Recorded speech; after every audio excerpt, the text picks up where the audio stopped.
Hello guys and welcome back to my YouTube channel. In this video tutorial, I will show you how to download or install SABC Plus app on your Android Smart TV. So without wasting time, here follow the steps very carefully. So on your TV with the remote, go to the app sections, scroll down and here search for apps and game, tap on it and then search for SABC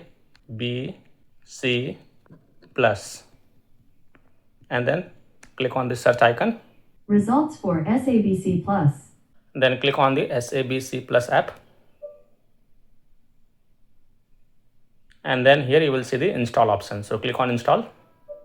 Now you can see that SABC Plus app is getting installed on my Android Smart TV. So just wait for it.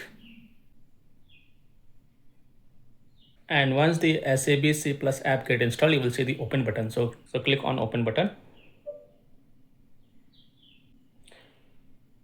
And then the SABC Plus app will get open and then you can access the content on this app such as FIFA World Cup. So I hope by following these steps you can also download and install SABC Plus app on your Android Smart TV.